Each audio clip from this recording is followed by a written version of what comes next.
은혜 받으실 하나님의 말씀은 로마서 8장 12절에서 16절까지 말씀입니다. 제가 봉독하겠습니다. 그러므로 형제들아, 우리가 빚진 자로 돼 육신에게 져서 육신대로 살 것이 아니니라. 너희가 육신대로 살면 반드시 죽을 것이로되 영으로서 몸의 행실을 죽이면 살리니 무릇 하나님의 영으로 인도함을 받는 그들은 곧 하나님의 아들이라. 너희는 다시 무소하는 종의 영을 받지 아니하였고 양자의 영을 받았으므로 아바 아버지라 부르짖느니라. 성령이 친히 우리 영으로 더불어 우리가 하나님의 자녀인 것을 증거하시나니. 아멘. 급비 성가대의 찬양과 연주 후에 당장의 영상설교 성령의 음성 주간 인도 세 번째 말씀을 들으시겠습니다.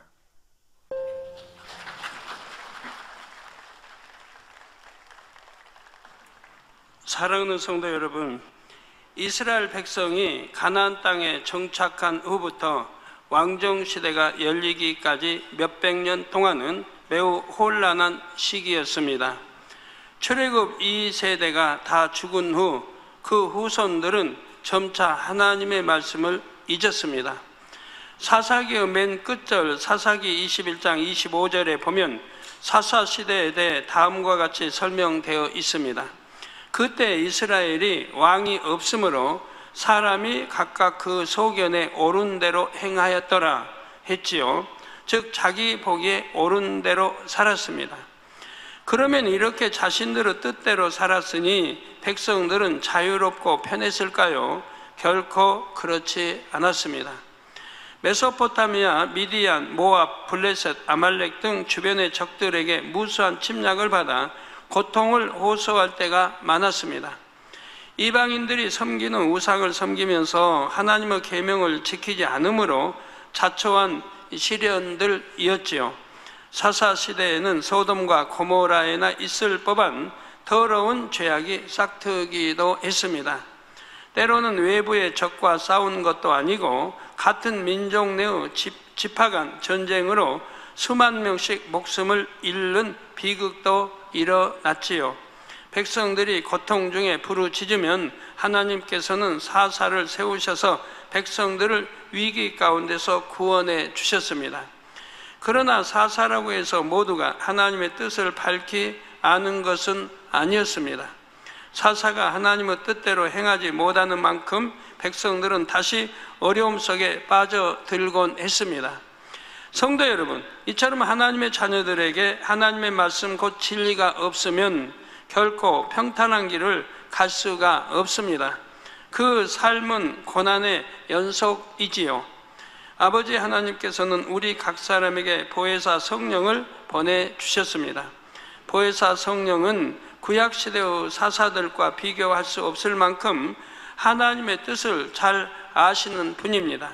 우리가 성령의 음성을 듣고 주관과 인도를 밝히 받을 수만 있다면 하나님의 뜻을 잘 알 수 있습니다. 진리인 하나님의 말씀대로 살 수 있고 평안과 축복의 길로만 갈 수가 있지요. 오늘은 성령의 음성 주간 인도 세 번째 시간입니다. 이 시간부터는 성령의 음성을 듣고 주간 인도를 받으려면 어떻게 해야 하는지 구체적으로 증거하겠습니다. 보혜사 성령의 인도 속에 하나님의 뜻대로 진리의 말씀대로 사셔서 늘 평안을 누리며 생명길로만 가시기를 주님의 이름으로 축원합니다. 사랑하는 성도 여러분, 지난 시간에는 성령의 음성을 듣는 것, 성령의 주관을 받는 것이 무엇인지 설명해 드렸습니다. 그러면 성령의 인도를 받는 것은 무엇일까요? 성령의 인도를 받는다는 것은 성령의 음성을 듣거나 성령의 주관을 받았을 때 우리 편에서도 순종하는 것을 말합니다. 예를 들어 여러분이 예배를 드릴 때 불같이 기도하거나 감동 속에 찬양할 때 이렇게 해야겠다는 주관을 받을 때가 있을 것입니다. 또는 A, B 두 가지 중 한 가지를 택해야 할 때 어떤 길이 하나님의 뜻인지 알기 위해 기도할 때가 있습니다. 이때 마음에 강하게 오는 쪽이 있을 것입니다. 이에 이것이 성령의 주관이구나 하고 순종하여 행합니다. 이처럼 성령의 음성을 듣거나 성령의 주관을 받은 대로 행해 나가는 것, 이것이 성령의 인도를 받는 것입니다. 아무리 성령께서 음성을 들려주시고 행할 바를 주관하셔도 순종하지 않으면 성령의 인도를 받는다고 할 수가 없습니다. 성령께서 먼저 손을 내미셔도 우리 편에서 그 손을 잡지 않으면 인도를 받을 수가 없지요. 또는 순종하다가 중간에 변개해도 성령의 인도를 받을 수가 없습니다. 예를 들어 여러분에게 어떤 응답받을 제목이 응답받을 제목이 있는데 마음에 이번 다니엘 철야를 작정해서 드리면 응답받겠다는 성령의 주관이 옵니다. 그래서 이 주관에 따라 열심히 다니엘 철야에 참석합니다. 그런데 작정 기간이 다 차가는데도 응답의 기미가 보이지를 않습니다. 성령의 주관이 맞나? 그냥 내 생각이었나? 이런저런 생각이 틈탑니다. 여기서 만약 변개해버린다면 응답을 받을 수가 없지요. 성령은 어떤 음성을 주실까요? 누가복음 18장 1절에 항상 기도하고 낭망치 말아야 한다는 예수님 말씀을 떠올려 주십니다. 즉 작정한 대로 끝까지 철야 기도를 드리도록 주관하시지요. 말씀 무장이 더 잘된 사람이라면 다니엘이 기도한 지 21일째 되던 날 비로소 응답받았다는 성경 말씀을 떠올려 주십니다. 다니엘이 큰 응답을 받기 위해 하나님께 기도했을 때 하나님께서는 첫날에 이미 응답을 주셨습니다. 그러나 이 응답을 받아가지고 내려오는 천사장이 악한 영에게 막혔는데 미가엘 천사장의 도움으로, 미가엘 천사장 군대 장관, 싸움도 잘하고 연계, 그러니까 미가엘 천사장을 보냅니다. 천사장의 도움으로 21일째에야 다니엘에게 응답을 가져왔지요. 이렇게 변개함이 없이 주관받은 대로 온전히 행할 때 성령의 인도를 받았다고 할 수 있습니다. 만약 다니엘이 응답이 오지 않는다고 한 20일로 끝내버렸다고 하면 응답을 받지 못하게 되겠죠. 그런데 어떤 경우에는 변개할 마음은 아닌데 진리가 마음에 잘 무장되지 않아서 도중에 성령의 인도에서 이탈하는 경우도 있습니다. 성령의 음성과 주관을 따라 잘 가다가 어느 순간 자신의 생각을 따라 가는 것이지요. 예를 들어 성령의 주관을 받아서 하나님께 예물을 드리기로 작정하는 경우가 있습니다. 어떤 사람이 하나님께 건축 헌금 얼마를 작정했습니다. 얼마 지나지 않아 팔리지 않던 땅이 매매되어서 그 수입으로 작정 예물을 드리기로 마음먹었지요. 성령의 주관이었기 때문에 그대로 순종하니 하나님께서 작정한 금액을 응답해 주신 것입니다. 그런데 얼마 후에 또 다른 축복의 길이 열렸습니다. 계산해 보니 그 액수가 전에 땅을 매매한 금액보다 더 컸지요. 그러자 이왕이면 더 많이 드리고 싶은 마음에 새로이 축복받은 물질로 작정한 액수보다 더 크게 드리기로 합니다. 전에 땅이 매매된 돈은 우선 개인 사업 자금으로 사용하기로 했지요. 이런 경우 작정한 예물을 안 드리려는 마음은 아니지만 분명히 변개한 것입니다. 레위기 27장에 보면 서원 예물을 드리는 법에 대해 나옵니다. 9절 10절에 보면 하나님께서 사람이 예물로 여호와께 드리는 것이 생축이면 서원물로 여호와께 드릴 때는 다 거룩하니 그것을 변개하여 우열간 바꾸지 못할 것이요 혹 생축으로 생축을 바꾸면 둘 다 거룩할 것이라 하고 말씀합니다. 자, 내가 예를 들어서 좋은 양을 골라서 드리려고 했습니다. 근데 다음에 들어온 양이 있는데 더 좋은 양이 들어오는 거예요. 더 토실하고 살찌고 더 좋은 양이 들어오는 거예요. 그래서 기왕이면 아버지 앞에 하나님께 이 더 좋은 양으로 제사를 드려야겠다라고 마음이 왔고 더 좋은 걸로 드립니다. 그러면 하나님께서 기뻐하시겠죠? 기뻐 안 하시겠죠? 예, 아멘. 기뻐 안 하십니다. 더 좋은 걸로 드리는데도 기뻐하지 않으신다 이 말입니다. 왜?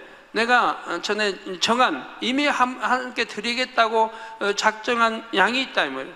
이건 이제 하나님이 이미 받으셨다 이 말이에요. 드리기로 했기 때문에 받으셨는데 더 좋은 양이 와서 그걸로 드린다고 해도 하나님은 기뻐하지 않으신다. 변개했기 때문에. 그러면 아유 나는 더 좋은 양으로 드리고 싶은데 그때는 어떻게 해야 됩니까? 자, 전에 작정했던 것도 드리고 또 이렇게 더 좋은 것도 드리라. 이것도 저것도 다 드리라는 거예요. 네, 그런 드릴 마음이 있으면 다 드리라는 거예요. 아니면 작정했던 걸 이미 하나님께 드리기로 했던 그걸로 드리라는 겁니다. 즉 하나님은 변개하시는 것을 원치 않으신다. 여러분들이 살면서 너무 많은 거 하나님 앞에 변개하는 것들이 너무 많습니다. 내가 언제는 기도해야겠다 해놓고 안 하고, 뭐 언제는 내가 뭐 금식 기도 해야겠다고 안 하고, 어떤 사람 하다가 좀 힘들어서 중단해 버리고, 그런 건 전부 담이 되는 거죠. 언제 합니까? 결국 실천해야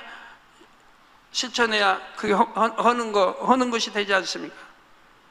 어느 분은 한번 담이 되고 헐지 못하고 가는 분도 있는 것이고요. 그렇기 때문에 서원도 함부로 하는 거 아니고 했다면 반드시 지켜야 하는 것이고요. 지키면 축복이죠. 자, 하나님께서는 드리기로 작정한 생축보다 더 좋은 것이 생겨도 바꾸지 말라고 하십니다. 정 드리고 싶으면 둘 다 드리라는 것이죠. 드리기로 작정한 것은 이미 하나님의 것으로 거룩하게 구별되었기 때문입니다. 이미 거룩하게 구별되어 있는 이걸 가지고 내 마음대로 임의대로 더 좋은 것 같다고 아버지 앞에 이미 드리고 그런 거 뒤로 해놓고 또 바꾼다. 내 임의대로 바꾼 게 되죠. 제가 옛날에 이제 개척 전에 헌금을 이제 하나님께 드리려면 항상 새 돈으로 드리고 싶은데 뭐 대부분 헌돈이니까요. 새 돈이 들어오죠. 얼마나 기쁜지 몰라요. 그걸 빼놔요. 빼놔가지고 하나님께 드리려고 빼놔요. 저는 이제 수입이 들어오면 맨 먼저 11조는 맨 먼저 띄고 그 다음에 하나님께 드릴 거를 띱니다. 그런데 헌돈 중에 이제 골라서 새 돈을 골라서 아버지께 드릴 거는 저는 항상 따로 내놔요. 그건 절대 손 안 돼요. 아무리 그래도 그건 하나님께 드리기로 작정한 것은 쓰는 법 없어요. 그래서 그거를 이제 빼놔요. 빼놓는데 다음에 보니까 더 새 돈이 들어왔어요. 새 돈이 들어와도 이거 내기로 작정한 이거를 바꿀 수가 없는 거예요. 저는 초신자 때부터 이런 말씀을 다 알아서 성경 한 번 읽으면서 이런 건데 전부 입력이 됐어요. 한 번 정독 읽으면서 성경에 이런 말씀이 있던데 그래서 바꾸질 않은 거예요. 정말 새 돈으로 드리고 싶어도 이미 이건 드리기로 한 거기 때문에 그게다 더 여유 있으면 포함은 시킬도 바꾸어서 드리지는 않았다 이 말이에요. 이거 뭐 사소한 것 같지만 사소한 게 아닙니다. 하나님 말씀을 지켜 행한다고 하는 것이 오직 하나님이 기쁨이고 하나님이 기뻐하시는 것이고 하나님을 사랑하는 증거고 이것이 믿음이고 하는 것이라 이 말이에요.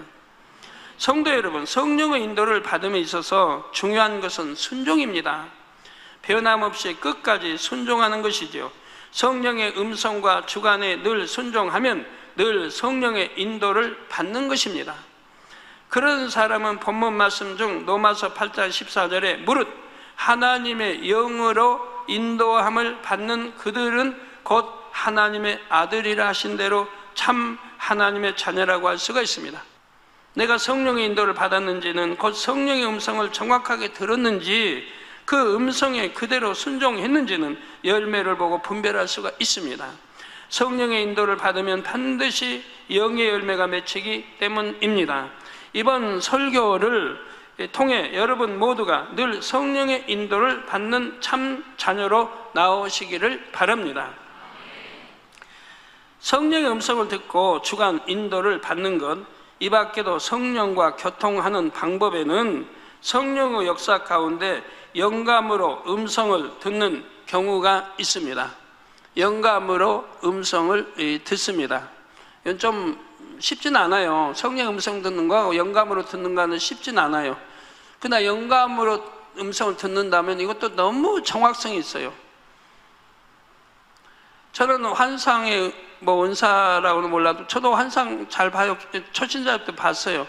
꼭 필요할 때만 저는 보여요. 다른 사람 환상연사 보면 보고 싶을 때 보지만 저는 꼭 필요할 때는 환상연사로 보여주셨어요. 그래서 문제를 해결해 왔어요. 진리를 모를 때니까. 그러나 이제 이게 그리고 이제 그 다음에는 더 발전하니까 영감의 환상을 주시더라고. 영감으로 환상이 와요. 이거는 해석까지 오더라고요. 그냥 환상을 본다고 해석이 오지 않아요. 성경에 보면 베드로도 환상은 봤지만 해석이 나중에 왔잖아요. 진행 과정에서. 근데 영감으로는 해석까지 그냥 오더라고요. 그러니까 훨씬 낫다 하고 싶어요. 자, 영감으로 듣는 음성은 마음의 소리로 들리는 성령의 음성과는 조금 다릅니다. 그러나 마치 소리로 듣는 것처럼 또렷하게 마음에 전달되기 때문에 음성이라고 표현하는 것입니다. 영감의 음성을 통해 주시는 내용은 매우 다양합니다. 성경에 보면 이사야, 에스겔, 호세아 등 선지자들이 하나님께 받아 기록한 계시들이 있습니다. 이 계시들도 바로 성령의 역사 속에 영감으로 음성을 들어 기록한 것입니다. 구약시대에는 성령이 마음 안에 거하시는 것은 아니고 사람의 외부에서 성신으로 역사를 하셨지요. 제가 영감 가운데 음성을 들은 체험을 몇 가지만 말씀드리자면, 요한복음 16장 13절 후반절에 성령께서 장래 일을 너희에게 알리시리라 하신 대로 종종 앞으로 일어날 일을 아주 구체적으로 알려주신 일들이 많이 있었습니다. 또 1987년에는 우리나라 정치 역사상 큰 의미를 갖는 6.29 선언이 있을 것을 알려주셨습니다. 이 6.29 선언은 독재하에 있었기 때문에 그 6.29 선언이 선포될 것을 아무도 몰랐습니다. 장관도 모르고 대통령도 모르고 대통령 후계자로 나온 노태우, 그분이 6.29를 구상해서 발표를 했다 이 말이에요. 급작히 그냥 발표했다 이 말이에요. 그러니까 그 당시 대통령도 몰랐다고 그래요. 상의한 적이 없고. 아무도 모르는 거예요. 언론도 모르고 아무도. 그런데 발표했어요. 그런데 저는 일주일 전에 한 거예요. 자세하게 한 거예요. 그 내용도 자세하게. 이 6.29 선언도 제가 순복음교회 가서 이렇게 부흥 집회를 인도하는데요. 갑자기 주관하시는 거예요. 막 뜨겁게 주관하세요. 6.29 이제 여기서 쭉 주시는 거예요. 음성으로 주셔서, 그리고 급히 주보에 내게 하시는 거예요. 그래서 제가 그 부흥성회 때 교회로 연락했는지 끝나고 했는지 모르겠어요. 끝나고 하여튼 부흥성회 때 연락은 했어요. 교회 주보에다 이렇게 내라. 그리고 약자로 그 앞으로 되어질 그 중요한 단어들을 뭐 독재하면 뭐 죄로 표현한다든가 하고 끝자, 그 단어의 끝자를 표기해서 거꾸로 기록하겠어요. 거꾸로. 누가 봐도 이해 못하게. 그리고 이제 발표 난 다음에 제가 설명하면 되니까. 그때는 독재하기 때문에 이런 걸 미리 알릴 수가 없는 거예요. 이제 지금 주보에 지금 광고란에 나온 건데 맨 밑에다 실으라고 했어요. 그래서 민, 개, 약, 세, 대, 개, 총, 뭐, 노, 후, 대.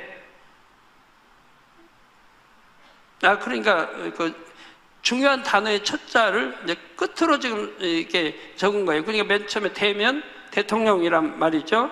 후는 뭐 노태후, 여하튼 뭐에서 쭉 나오죠. 가지고 약, 여하튼 민주화, 헌법을 고친다. 해서 개에서 이제 민주 독재가 무너지고 이제 그 헌법을 개정해서 이렇게 민주화로 된다. 이런 이제 대충 약자예요. 이거 설명하려면 한참 걸리기 때문에 못해요. 이거 설명을 하나하나 하려면 한참 걸려요. 그래서 이제 독재의 헌법이 이 국민투표에서 이게 개정이 되고 앞으로 민주화가 돼갈 거예요. 갖고 민선, 국민의 손에 의해서 대통령이 나올 거는, 그 전에는 아니잖아요. 체육관 뭐 선거거잖아요. 누구도 상상 못했던 일이에요. 이걸 이제 다음 대통령 나올 노태우 대통령이 된 그 머리에서 구상되어 나왔던 것이 발표하기 전에 이미 하나님은 아시기 때문에 저를 통해서 이렇게 주보에 실게 했더라 이 말입니다. 그래서 여러분 그 당시 찾아보시면 알지만 그 선언한 6.29 참 6.29니까 6월 29일 날 선포했으니까 한번 그 언제 주보예요? 6월 21일 주보네. 이게 6월 29일 날 발표했으니까 6월 21일 주보. 한 주 전에.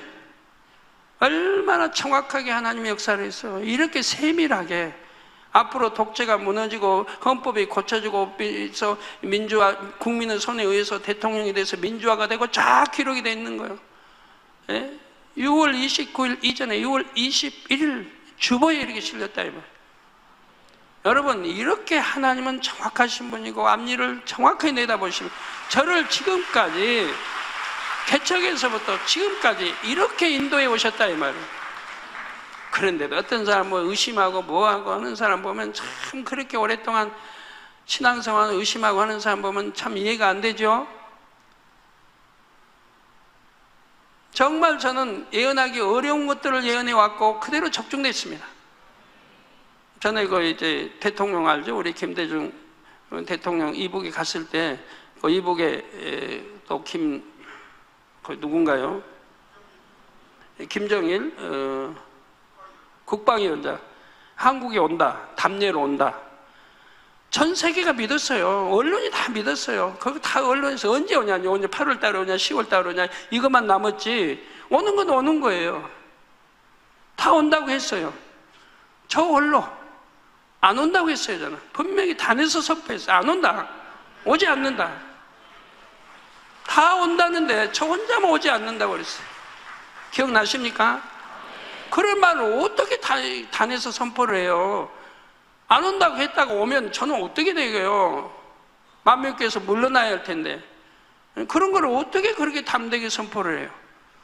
전부 세계의 언론도 그렇고 우리나라 언론도 그렇고 우리 정부 누구나 온다고 분명히 지금 하고 있는데 그 시점은 이제 얼마 있지 않아 바로 이제 얼마 있지 않아서 바로 8월 달에 오냐 8.15 해서 오냐 아니면 10월 달에 해외에서 많은 이제 머리급들이 우리나라 어떤 행사가 있어 그때 오냐 이것만 남았던 거예요.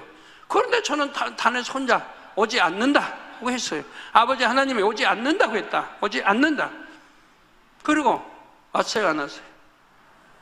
그 해도 안 오고 그 다음 해도 안 오고 그 다음 해도 안 오고 이렇게 얼마나 정확해요. 얼마나 또 어느 때는 영감으로 다음 주에 헌금 액수를 정확하게 알려주셨습니다. 어떤 또 큰 인물이 교회에 등록할 것을 미리 알려주신 적도 있었지요. 알려주신 그대로 반드시 역사됐기 때문에 저는 단에서 선포하거나 주변 일꾼들에게 이야기할 수 있었던 것입니다. 사랑하는 성도 여러분, 이렇게 해서 성령과 교통하는 방법에 대해 살펴보았습니다. 성령의 음성은 어떻게 들려오는지, 주관과 인도를 받는 것은 무엇인지 등을 말씀드렸지요. 우리가 회개하고 예수 그리스도를 구주로 영접하면 하나님께서는 성령을 선물로 주십니다. 따라서 성령 받은 사람이라면 누구나 성령의 음성을 들을 수 있어야 합니다. 그런데 실상을 보면 성령을 받았다고 해서 다 성령의 음성을 듣고 성령의 주관과 인도를 받는 것은 아닙니다. 성령께서 아무리 음성을 들려주셔도 들을 준비가 안 돼 있으면 들을 수가 없지요. 그렇다면 성령의 음성을 듣고 주관과 인도를 받으려면 어떻게 해야 할까요?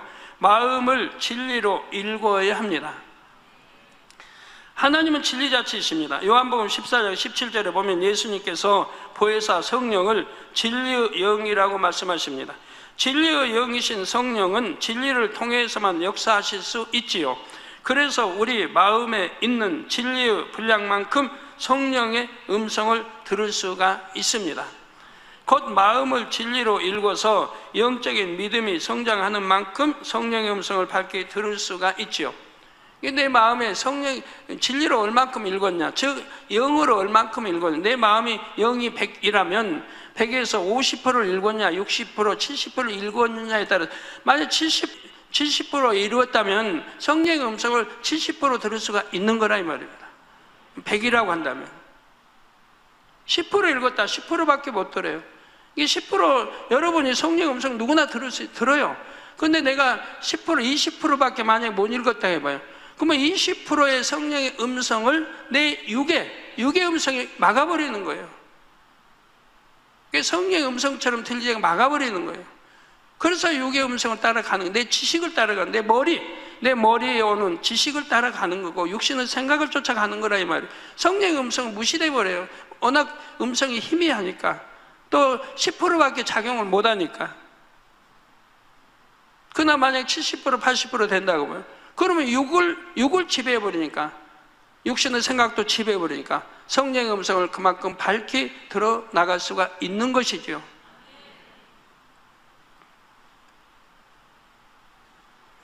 영의 믿음, 곧 4단계 이상의 믿음은 마음의 비진리를 다 벗은 믿음입니다.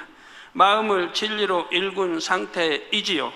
그래서 성령의 음성을 밝히 들을 수 있습니다. 물론 때로는 1단계, 2단계에 있는 초신자가 성령의 음성을 밝히 듣기도 합니다. 믿음의 분량이 적어도 성령이 충만할 때는 성령의 음성을 밝히 들을 수 있기 때문입니다. 초신자도 성령이 충만하면, 성령 충만하고 하면 그냥 어디 구역 예배도 다 가고 기도에 다 오고 예배가 막 기다려지고 막 그래요. 성령이 충만해지면. 그러니까 그런 사람은 성령의 음성을 들어요. 믿음의 1단계, 2단계 진리도 몰라도. 그리고 기도하면 응답이 척척 와요. 믿음의 4단계, 5단계 사람이 기도해서 응답이 척척 오는 건데, 믿음의 1단계도 기도 응답이 척척 와요.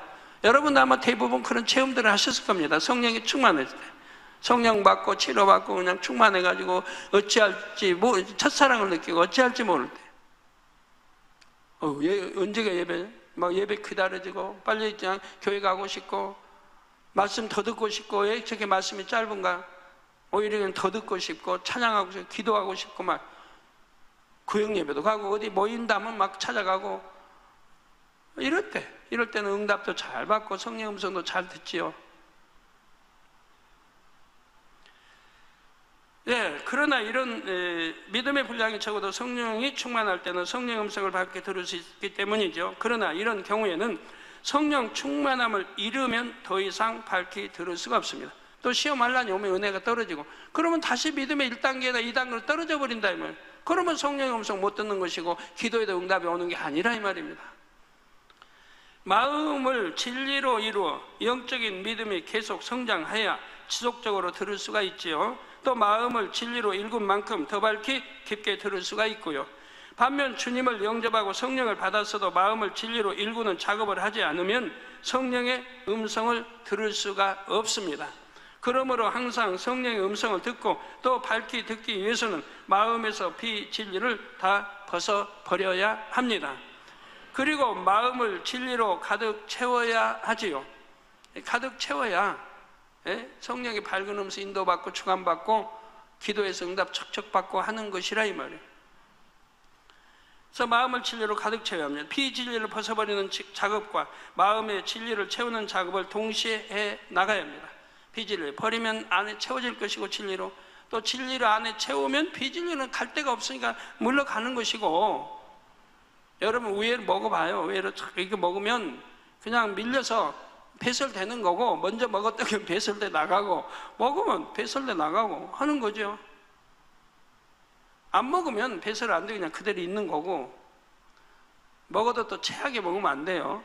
체하게 먹으면 그냥 내려가야 되는데 위로 솟구치는 경우도 있으니까 그것 먹는 것도 다 질서 있게 먹어야 되고, 하나님 말씀도 소화를 잘 시키면서 먹어야지 소화도 안 되는데 잔뜩 먹었다가 나중에 그냥 버거워서 힘든 경우도 있으니까요.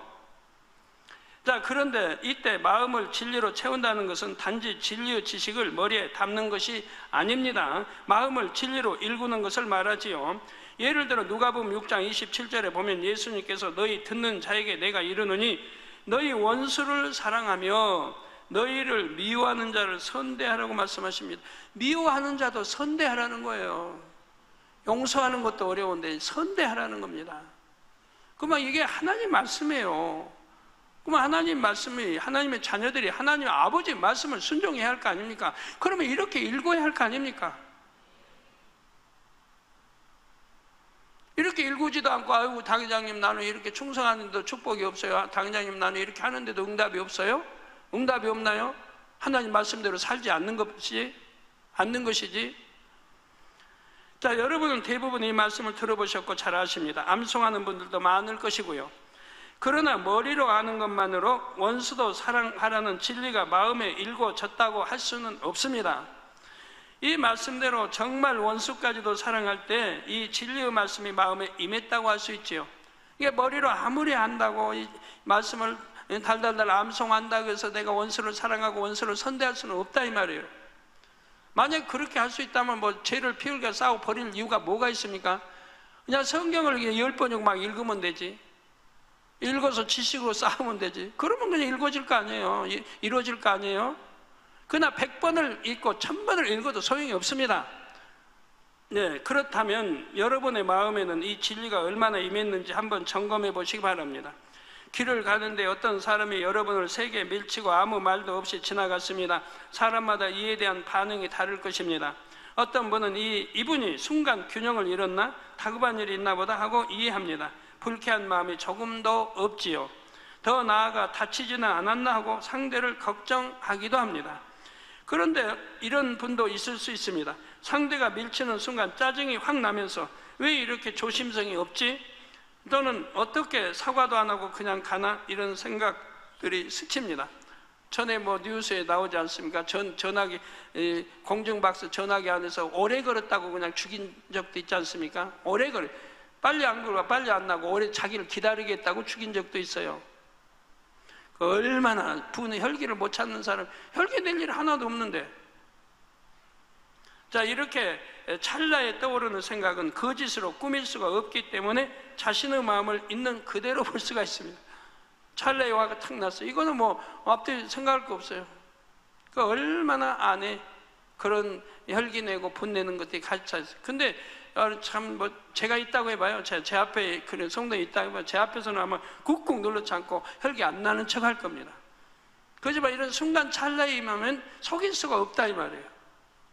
자기 마음이 드러난다 이 말이에요. 원수도 사랑하라는 진리가 마음에 임한 사람은 이런 급작스러운 상황에 처해도 마음이 평온하고 선한 생각만 떠오릅니다. 예, 이해하고 용서하는 마음이 가득하기 때문입니다. 즉 어떤 급작스러운 상황에 처해도 마음이 평온하고 선한 생각이 떠오르고요. 이해하고 용서하는 마음이 가득하기 때문이고, 반면 마음의 원수도 사랑하라는 진리가 일궈지지 않은 만큼 사랑의 반대, 곧 미움이나 혈기가 동합니다. 마치 구정물이 가득 들어있는 양동이를 흔들면 구정물이 넘치는 것처럼 마음 안에 들어있는 내용물이 그대로 나옵니다. 여러분, 구정물인데 오래 두면 가라앉아서 위에 물은 막죠. 이게 맑은 것 같지만 사실은 밑에 구정물이 있는 거예요. 티끌도 있고 온갖 게 있는 거예요. 좀 흔들어 봐요. 그냥 다 전체가 구정물 돼버리잖아요. 내 안에 화나 미움이나 뭐 악을 빼내버리지 않고 혈기 빼내리지 않는 사람은 그와 똑같아요. 무슨 어떤 참지 못할 상황이 되면 그냥 욱 하고 일어나는 거고 혈기가 나오고 다 나오는 거라 이 말이에요. 빼내버린 사람은 안 나온다 이 말이에요. 없으니까 안 나오죠. 구정물 없어봐야 물을 흔들어 봐도 그냥 맑은 물이지. 예? 흔들어도 맑은 물이에요. 구정물 깨끗한 물은 흔들어도 맑은 물, 단물 떠다 놓고 아니 흔들어 봐요. 맑은 물이지. 여러분 안에 너무 악이 많아가지고 비진리가 많아가지고 아유 당연히 지쳐요. 버려도 나온대요. 버리고 나. 버리고 이제 됐나면 또 나오고 지친다고 하는 분들이 있어요. 여러분 지친다고 하는 분 집에 가서 실험을 한번 해봐요. 물 맑은 물에다가 구정물을 좀 담가놔요. 그 이제 티끌이 좀 더러운 물을 담가놔요. 담가놓고 흔들어 봐요. 좀 놔둬봐요. 맑아졌어요. 또 흔들어봐요. 또 그냥 엉망이 되지. 그런데요, 거기다가 물을 부어봐요. 맑은 물을 부어요. 부은 만큼 나가겠죠. 이제 그릇에 부은 만큼 나갑니다. 그래도 여전히 뭐 검은 물이다 하면 검은 물이죠. 또 부어요. 또 검은 물이죠. 계속 부어봐요. 오늘 또 붓고 내일 또 붓고 1년 부어봐요. 그러면 어떻게 될까요? 결국은 맑은 물이 될 거 아니에요.